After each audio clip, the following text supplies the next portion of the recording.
Olá, eu sou o engenheiro civil Pedro Henrique Leles Brito, formado pela Universidade Federal da Bahia. Nesse vídeo vou apresentar para vocês uma planilha que permite fazer o cálculo de pilares intermediários.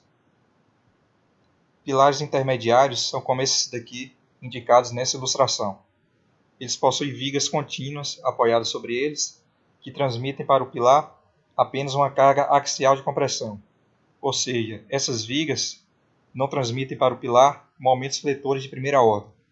Se por acaso ocorrer uma eventual transmissão de momento fletor das vigas para os pilares, esse momento fletor será tão pequeno que poderá ser desprezado. Então, no cálculo dos pilares intermediários, é considerada apenas a força axial de compressão aplicada pelas vigas, é considerado também um momento fletor mínimo de primeira ordem, cuja fórmula está presente na NBR 6118/2014, e é considerado também um momento fletor segunda ordem, que atua ali numa seção intermediária do pilar, ou seja, numa seção transversal entre as extremidades do pilar. Para ensinar para vocês como utilizar essa planilha para fazer o cálculo desse tipo de pilar, eu lancei aqui no EBERIC essa estrutura e vou utilizar como exemplo o primeiro lance desse pilar intermediário aqui. Perceba que aqui nós temos uma estrutura tridimensional. Para facilitar o cálculo manual desse tipo de estrutura, você pode imaginá-la como sendo composta por um conjunto de pórticos planos. Então perceba que esse pilar intermediário aqui faz parte de dois pórticos planos, que são esses daqui que eu estou indicando com o cursor do mouse. E o que eu fiz? Eu peguei esses pórticos planos e desenhei aqui nesse outro software de análise estrutural chamado de F-Tool. O F-Tool está disponível gratuitamente na internet para download. Existem vários vídeos no YouTube ensinando como utilizá-lo. Se você dedicar algumas horas do seu dia para assistir esses vídeos, você aprende como utilizá-lo. Veja que nesse primeiro pórtico aqui, nós temos uma simetria quanto à geometria da estrutura e também uma simetria quanto ao carregamento. E o que isso provoca? Se eu clicar nesse botão aqui e gerar o diagrama de momento fletor, você vai ver que esse momento fletor aqui do lado esquerdo é igual ao momento fletor do lado direito. O que isso significa? Significa que os efeitos desse momento fletor aqui sobre o pilar são anulados por esse outro momento fletor aqui da direita. Ou seja, nenhum momento fletor é transmitido para o pilar. Agora, nesse outro pórtico plano aqui, embora a gente tenha uma simetria na geometria da estrutura, nós não temos uma simetria no carregamento, pois desse lado aqui está atuando uma carga concentrada. E o que isso provoca? Gerando o diagrama de momento fletor, você pode notar que esse momento fletor aqui da esquerda é ligeiramente maior do que esse momento fletor da direita. Essa diferença entre esses momentos fletores é transmitido para o pilar. Essa diferença aqui entre esses momentos fletores é tão pequena, ou seja, o momento fletor transmitido para o pilar é tão pequeno, que eu irei desprezá-lo nos cálculos. Então, qual é a primeira informação que você deve inserir na planilha? Se eu clicar nesse botão aqui, o F-Tool gera para mim o diagrama de carga axial desses pórticos. E a primeira informação que eu devo inserir na planilha corresponde à carga axial atuando ali no pilar, com seu valor característico. E essa carga axial nada mais é do que a soma desses dois valores aqui, 214,17 e 41,95. Então vou colocar aqui 214,17 mais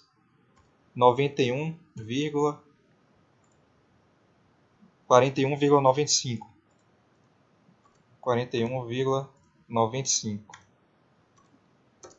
Então essa é a carga axial atuando ali no primeiro lance do pilar, com seu valor característico, 256,12 kN, que corresponde a aproximadamente 25,6 toneladas.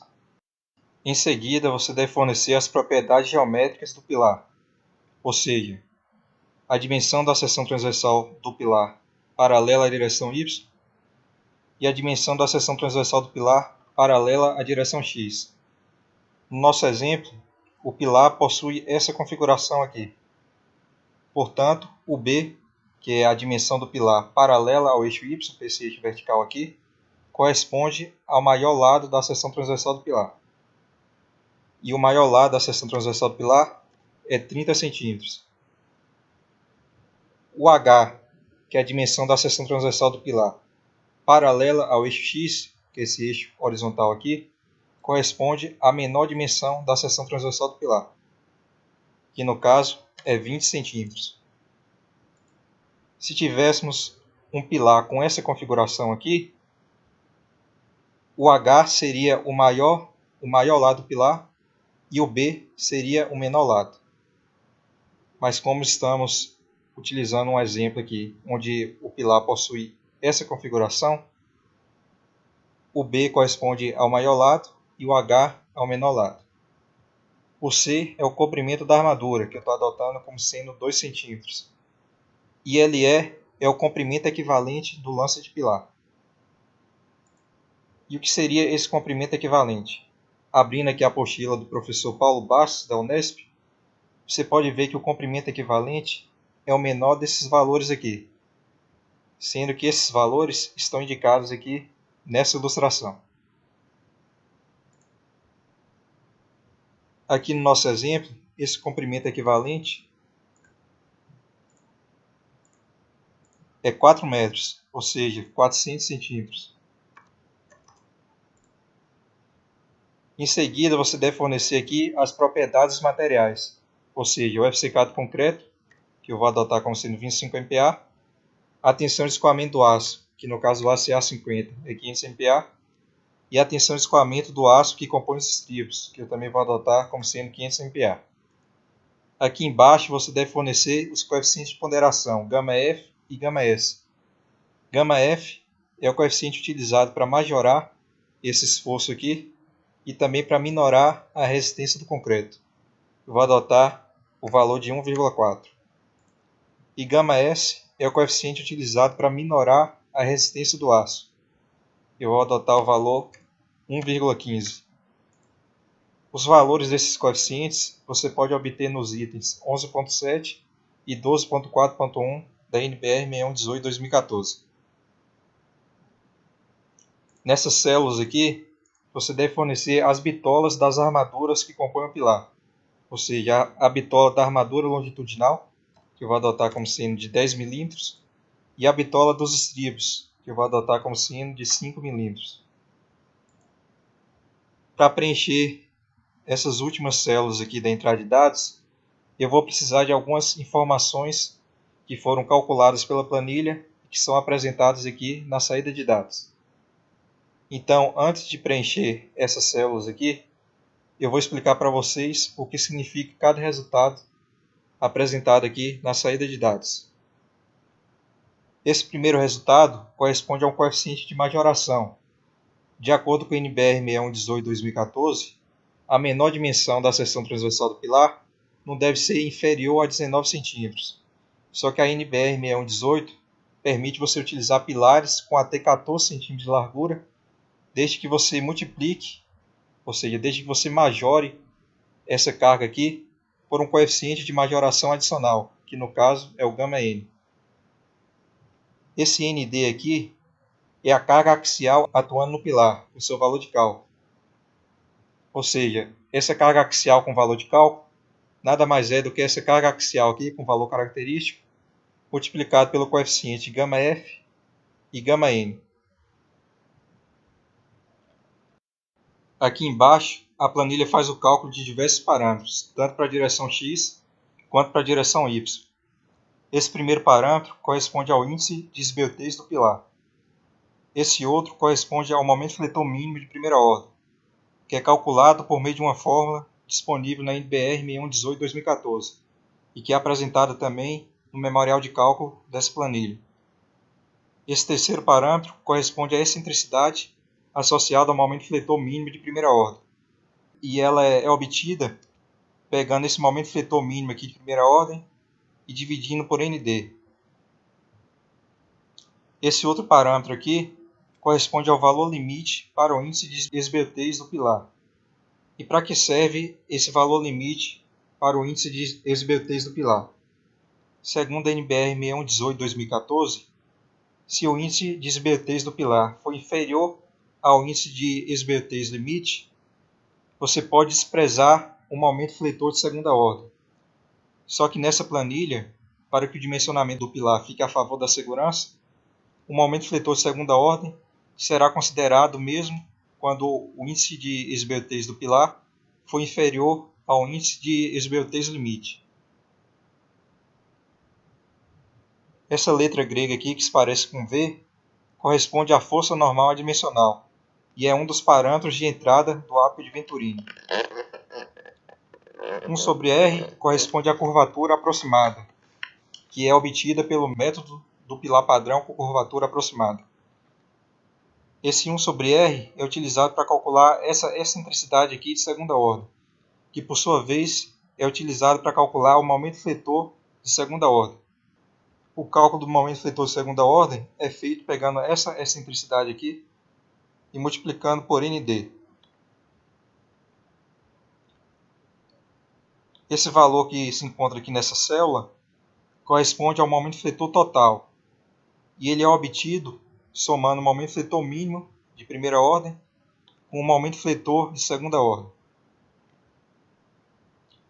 O D' corresponde à distância da face do pilar até o centro das bases longitudinais. Essa letra grega aqui, que se eu não me engano se chama μ, é outro parâmetro de entrada do ápice de Venturini. Esse D' sobre H é o parâmetro que vamos utilizar para escolher o ápice de Venturini mais adequado. E essa célula aqui, AS, é onde é informada a área de aço das bases longitudinais do pilar, necessárias para resistir a esses esforços aqui atuando na direção X do pilar. Perceba uma coisa, tanto para a direção X quanto para a direção Y, o pilar está submetido a essa carga axial aqui de 358,6 kN. Só que para a direção X, o momento fletor total é maior do que o momento fletor total para a direção Y. E o que isso significa? Significa que a área de aço que será calculada aqui para a direção X será maior do que a área de aço calculada para a direção Y. Então, em vez de preencher essas 4 células aqui da entrada de dados, eu vou preencher apenas essas 2 células aqui, cuja informação será utilizada pela planilha para calcular essa área de aço da armadura longitudinal necessária para resistir aos esforços na direção X do pilar. Essas outras aqui eu vou deixar em branco. Então, a primeira informação que vamos precisar para escolher o ápice mais adequado de Venturini é esse D' sobre H, que vale 0,2 para a direção X. Então vamos aqui procurar o ápice de Venturini. Vamos procurar um ápice cujo D' sobre H seja igual a 0,2. Vamos utilizar esse ápice aqui, o ápice A4. Para que possamos utilizar esse ápice, o aço que compõe as armaduras longitudinais deve ser um aço Ca50.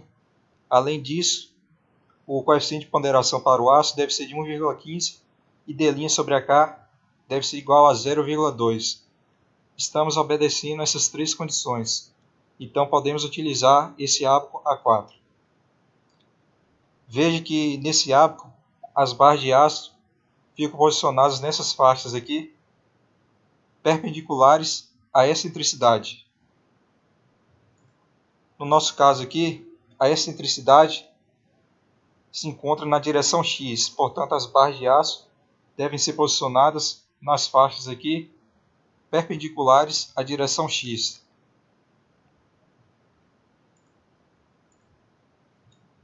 Vamos precisar do valor de V e do valor de μ para obter o valor de ômega aqui no ápice de Venturini.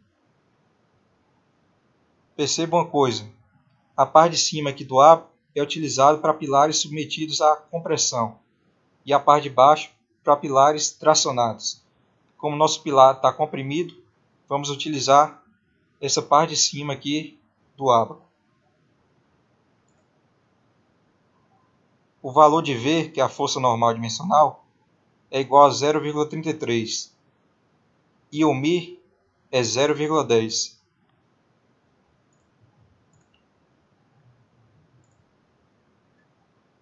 Zero vírgula 33 está aproximadamente aqui e 0,10 aqui. Portanto, nosso ômega é igual a 0. Vou escrever o nome do ábaco aqui. E aqui eu vou colocar o valor 0. E o que a planilha faz? A planilha pega o maior desses valores aqui e informa aqui nessa célula. Mas veja que o valor que se encontra nessa célula aqui é 3,14 centímetros quadrados. Por quê? Porque a planilha adota uma área de aço mínima correspondente a 4 barras de aço com essa bitola aqui informada na entrada de dados. Então, 4 barras de aço com a bitola de 10 milímetros corresponde a 3,14 centímetros quadrados. O nome do ábaco aqui você só precisa informar caso você queira que essa informação conste no memorial de cálculo. Mas se não quiser, pode deixar em branco essa célula também. Aqui a planilha fornece o espaçamento entre os estribos, que no nosso caso aqui é 12 centímetros. Então vamos comparar o resultado aqui da planilha com o resultado do software eBERIC. Então vou selecionar aqui o pilar intermediário e vou pedir para o software gerar o detalhamento. Veja que ele calculou também 4 barras de aço com a bitola de 10 milímetros e calculou os estribos espaçados a cada 12 centímetros. Então, um cálculo exatamente igual ao que foi feito pela planilha.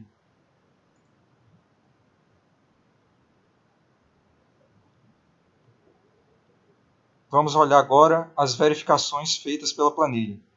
Essa primeira verificação aqui é em relação à esbeltez do pilar. De acordo com a NBR 6118-2014, o índice de esbeltez do pilar, para que possa ser utilizado o método do pilar padrão com a curvatura aproximada, deve ser menor ou igual a 90. Como obedecemos essa condição para as duas direções, o pilar passou nessa verificação.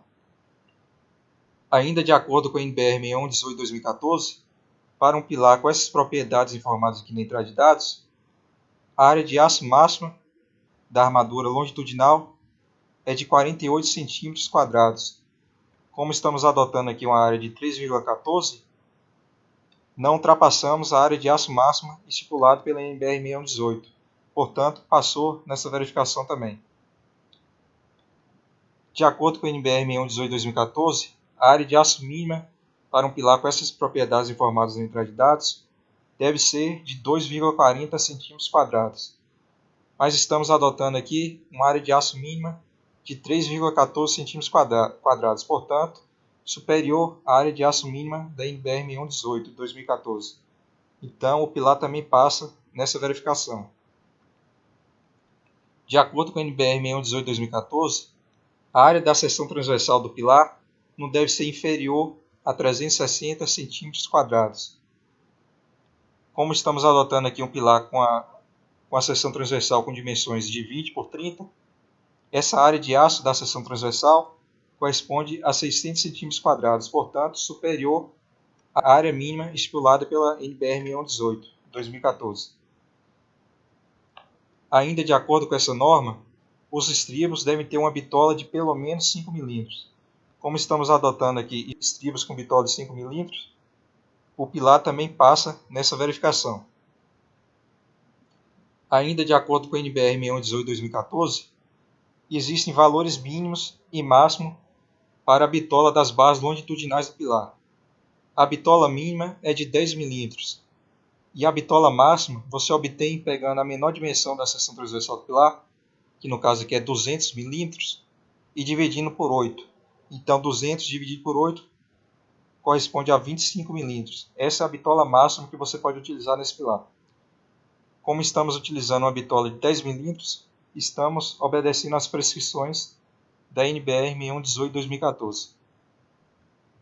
Depois de finalizados os cálculos do pilar, você pode consultar o memorial de cálculo nessa segunda aba aqui. Vou apagar essas células aqui. E veja que aqui nós temos o passo a passo dos cálculos que foram realizados.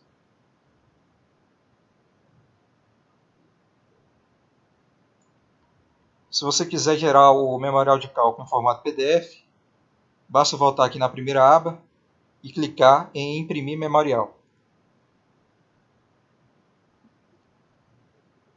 A planilha irá gerar então esse memorial de cálculo em formato PDF.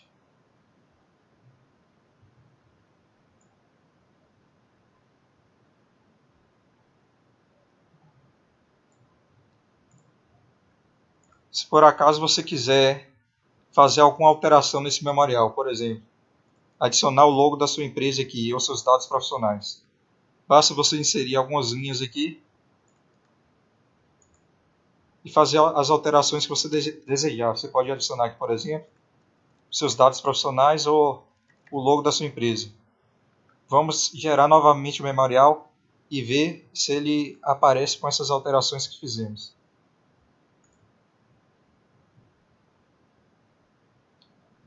Veja que o memorial é gerado novamente com essa nova alteração que foi feita.